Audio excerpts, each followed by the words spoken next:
ចង់ញ៉ាំ hot pot នៅម្ដុំបឹងកេងកងនឹកឃើញដល់ឡុង hot pot នេះមុនគេហើយអ្នកណាមិនស្គាល់នៅម្ដុំបឹងកេងកង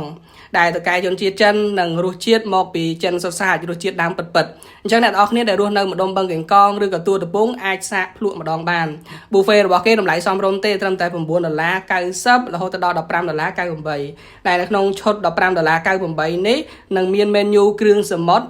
ហើយនឹងសាច់អាំងចង្កាក់បែបចិនរសជាតិបែបអែមហើយ free នៅភេទជ្ជៈស្រាបៀរអីហ្នឹងណាគឺផឹកមួយសេរីអូវ៉ាវខ្ញុំចាប់អារម្មណ៍ឃើញថាមិនថាសាច់ឬគ្រឿងសមុទ្រទេជាទូទៅគឺមានការដាក់ទឹកកកនៅពីក្រោមធ្វើបែបនេះគឺធ្វើឲ្យសាច់ឬគ្រឿងសមុទ្រហ្នឹងគឺនៅតែស្រស់ល្អនឹងពេលដែលយើងជាលក់ចូលទឹកស៊ុបអញ្ចេះណាគឺកាន់តែឆ្ងាញ់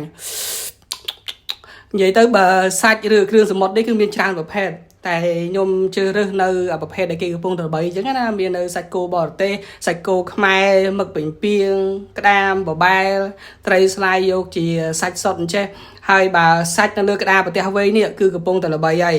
ភ្ញៀវណាមកក៏កំងដែរហើយខ្ញុំសរសើរនៅគំនិតនេះមែនតើគឺជាគំនិតដ៏ច្នៃប្រឌិតដែលមានភាពតាក់ទាញនិយាយទៅគឺលយអែមអ្វីដែលពិសេសគេក៏មាននៅជម្រើស$24.98ផងដែរដែលជាជម្រើសផ្ដល់នៅសាច់និងគ្រឿងសមុទ្រហ្នឹងគឺកាន់តែព្រីមៀមជាងមុនហើយចំពោះកន្លែងអង្គុយអ្នកនរគ្នាអាចអង្គុយនៅជាន់ក្រោមនេះក៏បានឬក៏ចង់អង្គុយនៅជាន់លើក៏បានដែរបើសិនជាមាននៅសមាជិកច្រើនដែលអញ្ជើញមកជាលក្ខណៈ team ឬក៏ family អញ្ចឹងណាហ្នឹងហើយចំណែកទឹកស៊ុបគឺមានច្រើនរសជាតិហើយពីរសជាតិនេះគឺទទួលបាននៅចំណាប់អារម្មណ៍ច្រើនជាងគេទីមួយនោះគឺទឹកស៊ុបពោះត្រីនិងមាន់ទឹកស៊ុបនេះគឺ free ទេ